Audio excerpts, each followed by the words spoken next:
Hello everyone, welcome to C plus plus series. मैं हूँ इशिका और हम स्टार्ट कर रहे हैं सी प्लस प्लस की ज़ोरदार प्लेलिस्ट के साथ में। ये प्लेलिस्ट उन सभी के लिए होने वाली है जो कि अपनी यूनिवर्सिटी एग्ज़ाम्स के लिए प्रिपेयर कर रहे हैं, अच्छा स्कोर करना चाहते हैं और उसी के साथ में अपने सी प्लस प्लस के नॉलेज बेस को स्ट्रॉन्ग करना चाहते हैं। तो ये कोर्स होगा प्रॉपर बिगनर्स के लिए जो कि बेस से सी प्लस प्लस को समझना चाहते हैं। और इस पूरी प्लेलिस्ट के अंदर हम जो टॉपिक्स कवर करने वाले हैं वो हैं टॉपिक्स ये। इसमें सी प्लस प्लस के बेसिक से लेके ओपी के कॉन्सेप्ट तक हम सब चीज़ें पढ़ने वाले हैं। ऑलरेडी एक वीडियो बना चुकी हूँ इंट्रोडक्शन टू ओपी पे, जिसके अंदर हमने कवर किया था इवोल्यूशन ऑफ ओपी, उसके करेक्टरिस्टिक्स, उसके एडवांटेजेस एंड साथ में उसका बेस कि वो होता क्या है। तो अब हम स्टार्ट करते हैं इस वीडियो के साथ। इस वीडियो के अंदर हम समझेंगे कि सी प्लस प्लस आखिर में है क्या, उसका एक इंट्रोडक्शन छोटा सा।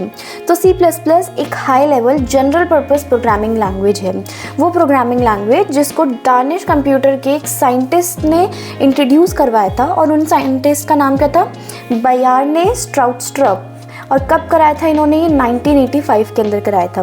ये इन्फॉर्मेशन इंपॉर्टेंट मानी गई है हमारे एग्जाम्स के लिए। सी प्लस प्लस को हम एक ऐसी प्रोग्रामिंग लैंग्वेज मानते हैं जो कि एक्सटेंशन है सी लैंग्वेज का, ठीक है। और उसी के साथ में सी प्लस प्लस लैंग्वेज जो है वो सपोर्ट करती है बहुत सारे प्रोग्रामिंग स्टाइल्स को, या फिर मैं कहूँ मल्टीपल प्रोग्रामिंग पैराडिग्म्स को, जिसमें मोस्ट इम्पॉर्टेंट है OOP object oriented programming style, जिसको C++ का बेस माना जाता है।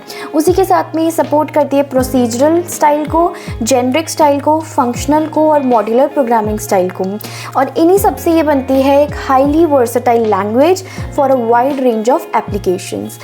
अब देखते हैं C++ की क्या एप्लीकेशंस है ना। तो C++ को यूज़ करके हम गेम डेवलपमेंट कर सकते हैं। C++ डिफरेंट ऑपरेटिंग सिस्टम्स में काम आ सकती है।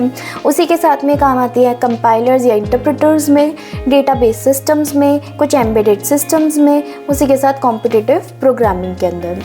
अब आगे बढ़ते हैं और देखते हैं कि C++ को इंट्रोड्यूस क्यों करा गया। तो जब C++ से पहले C लैंग्वेज एग्जिस्ट कर रही थी तो उसकी कुछ लिमिटेशंस थी। वो लिमिटेशंस क्या थी? वो लिमिटेशंस ये थी कि इसके अंदर हम कोड को रीयूज़ नहीं कर सकते थे, डेटा सिक्योरिटी नहीं थी, एक प्रॉपर स्ट्रक्चर नहीं था।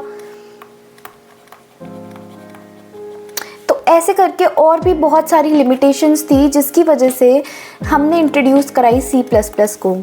हमने नहीं, मतलब एक साइंटिस्ट जिनका नाम बायार्ने स्ट्राउटस्ट्रप था, उन्होंने इंट्रोड्यूस कराई C++ को। एंड C++ का जो सबसे बेस कॉन्सेप्ट है जिसके पीछे C++ चल रही है वो क्या है, OOP ऑब्जेक्ट ओरिएंटेड प्रोग्रामिंग, जिसके अंदर कुछ कॉन्सेप्ट्स आते हैं। वो कॉन्सेप्ट्स क्या है, encapsulation, abstraction, classes and objects हो गया, फिर उसके अलावा पॉलीमॉर्फिज्म, इनहेरिटेंस। तो ये सारे कॉन्सेप्ट्स जो है ये आते हैं OOP के अंदर और OOP को बेस माना गया है C++ लैंग्वेज के लिए। तो C++ से पहले जो भी लैंग्वेजेस एग्जिस्ट कर रही थी उनकी इतनी सारी कमियाँ थी, इतनी लिमिटेशंस थी कि जिसको पूरा करने के लिए, उन सारी लिमिटेशंस को हटाने के लिए, एक अच्छी लैंग्वेज लाने के लिए C++ को इंट्रोड्यूस कराया गया। तो आगे देखते हैं कि C++ के क्या फीचर्स है जिससे कि वो इतनी स्पेशल है। तो सबसे पहला फीचर तो यही है कि ये सपोर्ट करती है ऑब्जेक्ट ओरिएंटेड प्रोग्रामिंग को, यानी कि इसके अंदर आते हैं क्लासेस, ऑब्जेक्ट्स, इनहेरिटेंस, पॉलीमॉर्फिज्म, उसी के साथ में आता है encapsulation and abstraction. Then second इसका फीचर है कि ये फास्ट और एफिशिएंट है, ठीक है, यानी कि सी से सिमिलर है बट इसने तो एलिमिनेट कर दिया है उसकी लिमिटेशंस को। देन रिच लाइब्रेरी सपोर्ट है इसका, बहुत सारी बिल्ट इन फंक्शंस इसके अंदर हमको मिलते हैं जो कि हमें सी जैसी लैंग्वेजेस में नहीं मिला करते थे। देन उसके बाद ये प्लेटफॉर्म इंडिपेंडेंट है, यानी कि कोई भी ऑपरेटिंग सिस्टम हो उस पर हम हमारे C++ के कोड को एग्जीक्यूट कर सकते हैं। देन रीयूजेबिलिटी हुई, इसके अंदर हम कोड को रीयूज़ कर सकते हैं, ठीक है, यूजिंग क्लासेस एंड इनहेरिटेंस। तो यहाँ पे कोड की लेंथ भी कम हुई और एफिशिएंसी भी बढ़ गई, ठीक है, जिसकी वजह से ये एक फीचर इंट्रोड्यूस हुआ था फास्ट एंड एफिशिएंट वाला। उसी के साथ में ये सपोर्ट करता है दोनों को, प्रोसीजरल को भी और OOP को भी। इसी के साथ में इसके बहुत सारे दूसरे फीचर्स भी हैं, जैसे कि आता है डेटा सिक्योरिटी का, ठीक है। डेटा सिक्योरिटी के अंदर हम बोल सकते हैं कि इसने इंट्रोड्यूस कराया क्या, एक्सेस स्पेसिफायर्स को।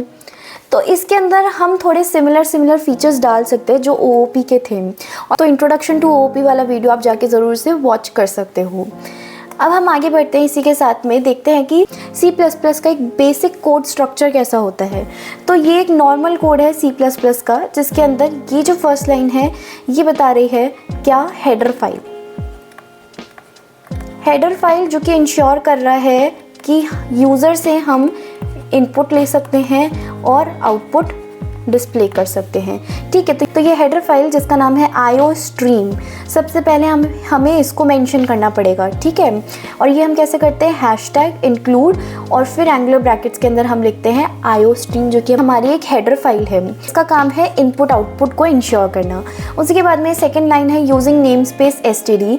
तो ये इंश्योर करता है कि इसके अंदर हमारी जो cout और cin जैसे जो कीवर्ड्स हैं ये इसके अंदर काम करे।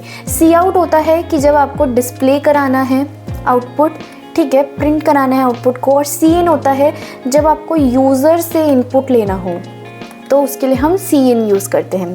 देन यहाँ पे नेक्स्ट लाइन है int main। तो यहाँ पे int main नाम का एक फंक्शन स्टार्ट हो रहा है। ठीक है, इधर से होती है main starting of the programme.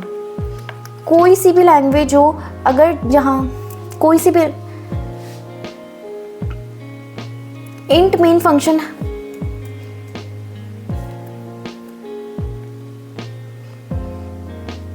Function हमें बताता है कि प्रोग्राम जो है एक्चुअल में यहाँ से स्टार्ट हो रहा है। उसके बाद में लाइन है cout।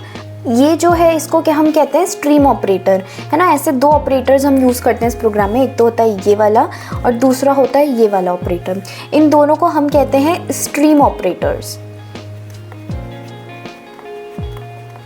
इसके अंदर जो ये वाला ऑपरेटर है इसको हम कहते हैं आउटपुट स्ट्रीम।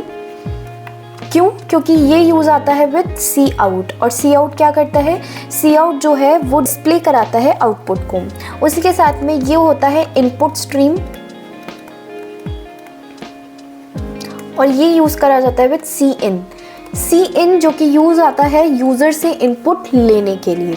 ठीक है, तो यहाँ पे देखो cout के बाद लगाया है हमने आउटपुट स्ट्रीम ऑपरेटर, और यहाँ हमने लिखा है वो मैसेज जो हमें आउटपुट स्क्रीन पे प्रिंट कराना है, डिस्प्ले कराना है, और उसके बाद में लगाया सेमीकोलन। आते हैं बताने के लिए कि यहाँ पे जो हमने स्टेटमेंट लिखी है, जो कोड लाइन लिखी है वो एंड हो गई है, और अब आप नेक्स्ट पे जा सकते हो। तो नेक्स्ट है रिटर्न 0, जो कि बताता है कि यहाँ पे आपका प्रोग्राम जो है वो एंड हो गया है बिना किसी एरर के, विदाउट एनी एरर, या फिर हम सिंपली कह सकते हैं काम जो है वो एग्जीक्यूट हो चुका है सक्सेसफुली। तो बस यही था इस वीडियो के लिए, इतना ही। अब आगे आने वाली वीडियोस के अंदर हम और भी इम्पॉर्टेंट टॉपिक्स को कवर करेंगे। अभी के लिए बाय।